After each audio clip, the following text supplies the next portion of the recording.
Good morning, student. Today we will start our next chapter, that is ecosystem or our environment. We will discuss about our environment. So basically the main component of the environment is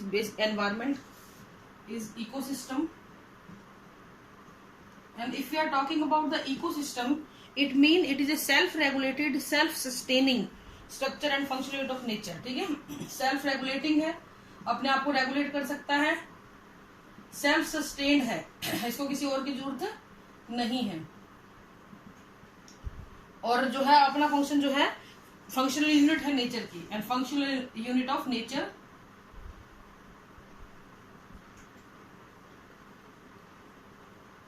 is called as ecosystem.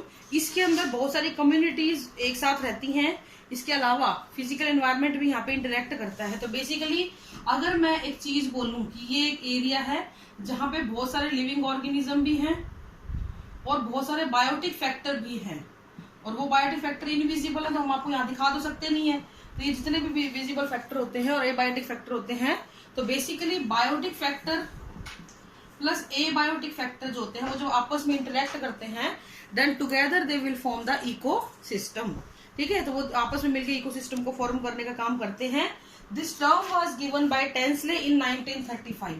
ये term किसने दी थी बेटा? Tansley ने दी थी 1935 में. ये ध्यान रखना है, पूछा जाता है कई बार. ठीक है, अगर हम बात करें इकोसिस्टम के टाइप की, तो इकोसिस्टम को हमने बेसिकली दो हिस्सों में बांट दिया है, टेरेस्ट्रियल इकोसिस्टम और एक्वेटिक इकोसिस्टम. ठीक है, तो इकोसिस्टम को हमने दो हिस्सों में बांट दिया है. दो तरीके के होते हैं, एक तो ऐसे जो धरती पे मिलेंगे जिनको हम टेरेस्ट्रियल इकोसिस्टम बोलते हैं, और एक होता है बेटा वो जो एक्वेटिक पानी में मिलते हैं. ठीक है, एक्वेटिक इकोसिस्टम. टेरेस्ट्रियल इकोसिस्टम को हम लोग लैंड इकोसिस्टम भी बोलते हैं. ठीक है, तो आपको पता ही है, ये चीज कोई नई बात नहीं है. इसमें आपके फॉरेस्ट लैंड आता है, आपके ग्रास लैंड आते हैं. ठीक है, फॉरेस्ट लैंड आता है, ग्रास लैंड आता है, डेजर्ट आता है, गार्डन आते हैं. तो ये सारी चीजें किसमें आती हैं आपके.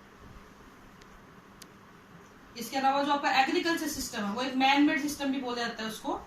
एग्रीकल्चर सिस्टम जो है एंथ्रोपोजेनिक इकोसिस्टम है, यानी ह्यूमन ने खुद ने बनाया है. ठीक है, अगर हम इसकी बात करें तो इसमें बेटा पानी वाला है सारे, इससे लेक, पॉन्ड,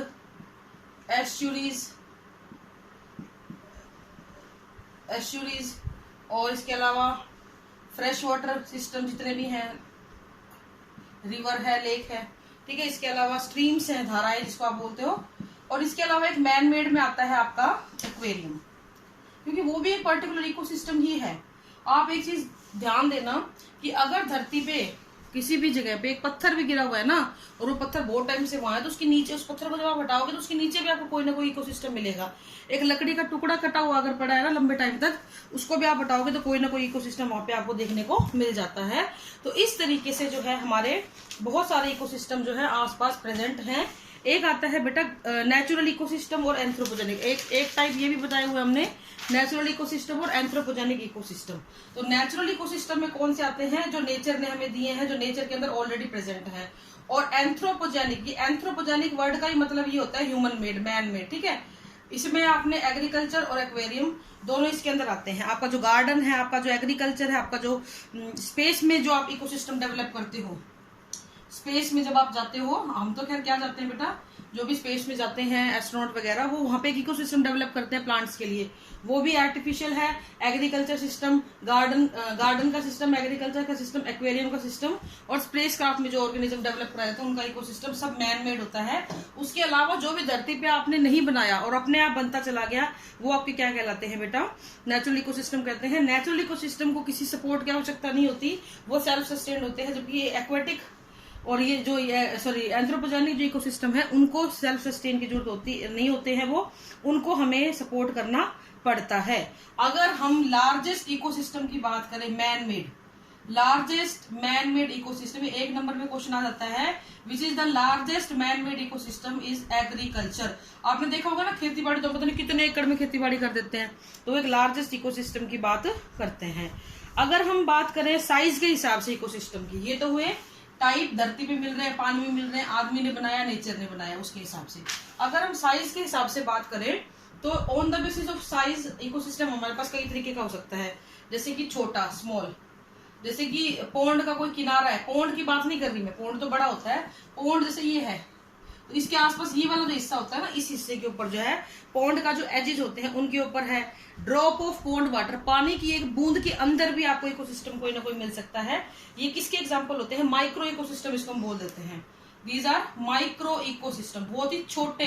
अब आप खुद देखो कि आपकी जो पानी की बूंद होती है बच्चों, वो कितनी छोटी होती है, उसके अंदर भी कोई इकोसिस्टम अगर प्रिवेल कर रहा है तो वो कितना छोटा है, माइक्रो इकोसिस्टम। फिर आता है आपका नैनो इकोसिस्टम। नैनो इकोसिस्टम में आपके जैसे आपने कोई लकड़ी का टुकड़ा, मैंने भी एग्जांपल दिया था, कोई ईंट पत्थर पड़ा हुआ है, उसके नीचे जो धीरे धीरे एल्गी या सोइल माइक्रोफ्लोरा फौना बैक्टीरिया वगैरह डेवलप हो गए, उन्होंने एक इकोसिस्टम बना लिया, उसको हम नैनो इकोसिस्टम बोलते हैं। इसके अलावा जो आपके घरों में मछली घर होता है ना, जिसमें आप एक मछली को पालते हो, एक्वेरियम वगैरह, उसको भी नैनो इकोसिस्टम कहते हैं। आपके जो गार्डन होता है, बहुत बड़ा थोड़ी होता है गार्डन, उसको भी हम वेजिटेबल गार्डन जो होता है, बाड़ी जिसको आप बोलते हो, वो भी बहुत छोटा होता है, तो वो भी नैनो इकोसिस्टम का ही एग्जाम्पल है। फिर आते हैं बेटा आपके मेगा इकोसिस्टम। मेगा इकोसिस्टम में सबसे बड़ा है आपका ओशन, नेचुरल इकोसिस्टम है और सबसे बड़ा है, इसको क्या बोलते हैं बेटा?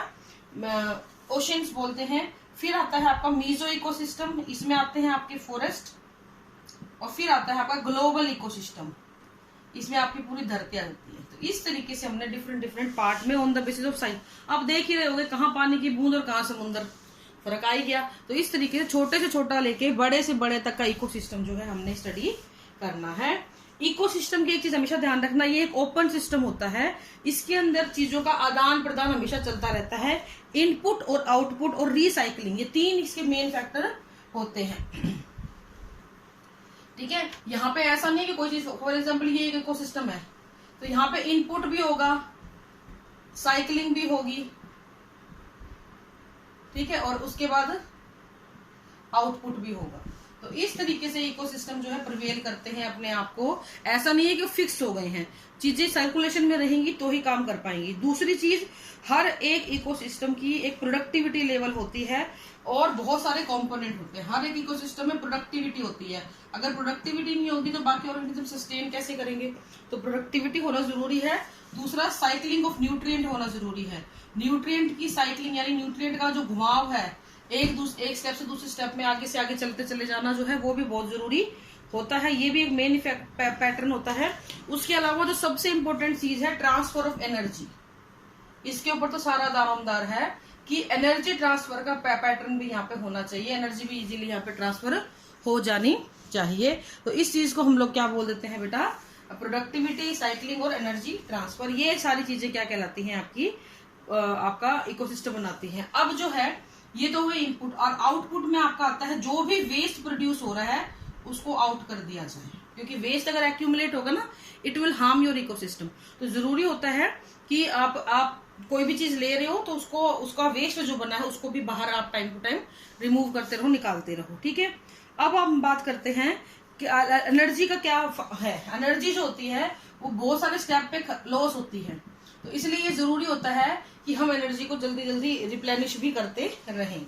नेक्स्ट आता है बेटा आपका मेन चीज होती है कि किसी भी इकोसिस्टम के अंदर क्या क्या चीजें होनी चाहिए। सबसे पहली चीज, ठीक है, होम्योस्टेसिस होना चाहिए किसी भी इकोसिस्टम के अंदर। होम्योस्टेसिस का मतलब होता है कि आपका इकोसिस्टम खुद से ही अपने आप को बैलेंस में रख सके, किसी भी तरह का वो बैलेंस को अचीव करना पड़े लेकिन वो बैलेंस बना रहे, नुकसान ना होना चाहिए, बैलेंस इधर उधर फ्लक्चुएट नहीं होना चाहिए, क्योंकि अगर बैलेंस बिगड़ेगा ना तो आपका इकोसिस्टम जो होता है वो क्या हो जाता है, उसको नुकसान होने की संभावना बहुत ज्यादा रहती है। ठीक है, अब हम बात करते हैं बेटा कंपोनेंट ऑफ इकोसिस्टम। आज हम सिर्फ कंपोनेंट डिस्कस करेंगे, उनके बारे में एक्सप्लेन हम कल करेंगे। कंपोनेंट ऑफ इकोसिस्टम, तो इकोसिस्टम को हमने दो कंपोनेंट में बांटा है, बायोटिक कंपोनेंट और एबायोटिक कंपोनेंट। बायोटिक आप समझ ही रहे होंगे, लिविंग कंपोनेंट, और एबायोटिक में आप क्या पढ़ते हो बेटा? Non living component. ठीक है, नॉन लिविंग कंपोनेंट और लिविंग कंपोनेंट। यहाँ पे आते हैं आपके तीन ही मेन प्रोड्यूसर, एक वो जो खाना प्रोड्यूस कर रहे हैं, कंज्यूमर्स एक वो जो खाना खा रहे हैं, और डीकम्पोजर्स वो जो वेस्ट को सेटलमेंट कर रहे हैं। ठीक है, ये 3 कैटेगरी यहाँ पे हमने रखी गई हैं और ये सारे के सारे लिविंग होते हैं। अगर एबायोटिक फैक्टर की बात करें तो टेम्परेचर, एयर, लाइट मतलब यहाँ पे सनलाइट की बात कर रहे हैं, humidity, rain, precipitation, soil, pH, mineral, बहुत सारे हैं, इनकी कोई लिमिट नहीं है, मोटे मोटे मैं आपको बता रही हूँ। So these are the biotic factor and these are the abiotic factor. इनके बारे में एक्सप्लेनेशन बेटा हम कल करेंगे। आज के लिए इतना ही है। Thank you, have a nice day.